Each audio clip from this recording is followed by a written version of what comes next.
Okay, everyone, we've been having a couple cold nights here, so I decided I'd go ahead and make some chili. First thing I do is put some olive oil in the bottom of my pan. Put my onions and green peppers. And, y'all, I have a chopper, a small chopper up there. And I need to pull it out and clean it and start using it, instead of doing this crap by hand, making my life harder. And I like big enough chunks. So,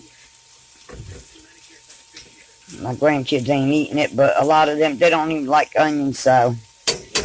But yeah, I just put salt, pepper, olive oil, and I used the pre-chopped garlic in the jar that I keep in the fridge.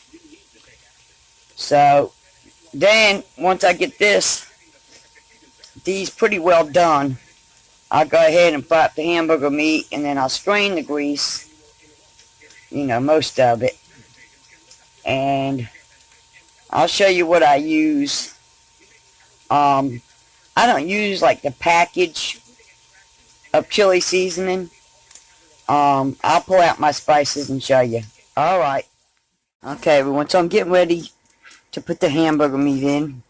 And you can see I paid under $5.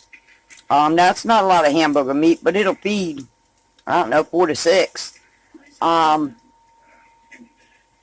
So, you know, I can actually make this chili for $10. Probably no more than 12, let's say. Because most of us keep onions in the house. Most of us keep spices in the house. So, you know, you're really only paying for, like, your canned stuff, your hamburger, and your green peppers, really. Alright, I'll be back when the hamburger's done. Here's what I use. Garlic powder, onion powder, Mrs. Dash, paprika, cayenne pepper, and chili powder. And y'all, when I worked at the grill, these 3 things here is mostly what we had put in our chili for the hot dogs and hamburgers. I believe we did use some garlic and onion. I can't really remember. But I know these 3 things. And of course you're going to use more chili powder than the paprika and the cayenne pepper. Now I don't measure anything. I dump according to what I think it needs. But I say probably like a tablespoon or 2 of chili powder, depending on what size pot you got, and maybe a teaspoon of each of these. Again, depending on how much you're making. I like mine spicy, so alright, well, I'll show you, and I do season the hamburger meat now, but I also add later. But I'll show you the beans and the crushed tomatoes I put in. So, the hamburger meat's done, and this was 85% lean hamburger meat. So for under $5, you can see it didn't even make enough grease for me to worry about.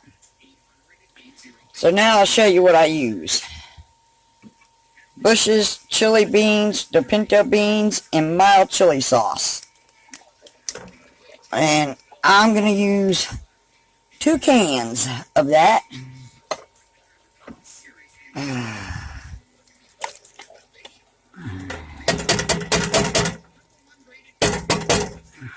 Because I like pinto beans. Y'all, I just don't. My mother used those big red kidney beans, y'all. I just don't like them. Never did, even as a kid. Alright, now I'm dumping in my Hunt's, a big can of Hunt's crushed tomato sauce. Okay. Let me stir this up. Y'all, I'm going to set my thing up here so I don't have to hold the phone and show you this, because and the lighting is awful. I know it is.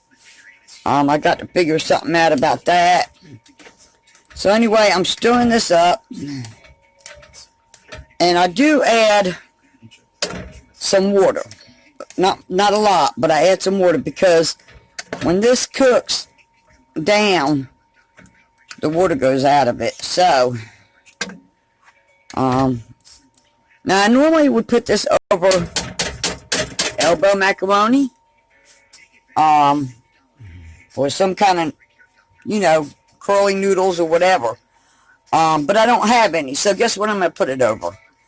Some spaghetti noodles. I'm sure it'll be just as good. Okay, so that's pretty much what I put in it. But I was going to set my camera phone up so I could show you that I put a little spice in the hamburger meat when I brown it. But then I add those same seasonings to it after I have it, in the pot. So I'm going to go ahead and add my more spice to it, which is paprika, chili powder, cayenne pepper, garlic, onion, and I do add some Mrs. Dash. Sometimes I add some parsley to it. You can add bay leaf to it, which I might put one in it. Alright then, y'all. And if you like it hot, you might want to chop up one jalapeno, however y'all like it. Alright then, I'll be back. Okay, so I did put about a half a teaspoon of cayenne pepper, half a teaspoon of paprika, and a couple teaspoonfuls of chili powder, because, it's not a big pot. I did add some crushed bay leaf, and I did add some parsley. And I added, just a little water. What I do is I put a little bit of water in each can and rinse the can out some and then put it in the chili.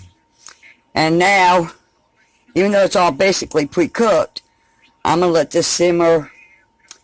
I don't know. I like to let it simmer for an hour or two, but y'all, that's not going to happen. When you're hungry, you want to eat. So, probably like 30 minutes. And then I put sharp cheddar grated cheese on top. Now, I also have crackers. So, if we wanted to eat the chili as it is without noodles, we could. But I really, really like noodles. Alright, I'll be back when it's done. Okay, so there's the spaghetti. It's done. And I always put oil and salt in my water. And if you stir it enough, it will not stick together. Once I strain the water out of it, I take whatever sauce and mix some in with the spaghetti and stir it around. It keeps the spaghetti from sticking. I learned this from, being married to an Italian for several years. So, this is the chili. I'm still simmering the chili, but everything, as I said, is pre-cooked anyway. Just the sauce is better when you simmer it more. But you can see it's, to me, it's just the right consistency. I probably used about a half a bottle of water in it, maybe a little more. I pour a little bit in each can, rinse it, and throw it in there. And again, I stir this quite frequently because water evaporates and it does come out. So, but it's, as you can see, it's a nice consistency here. Alright, I'll show you when I get it in the bowl. And y'all take care for now. So here it is in the bowl. And look, that's what's left, y'all. I fed my ex and my daughter. But when I mix it up, the cheese will melt because it's hot. Alright, I'm going to eat. Have a good night.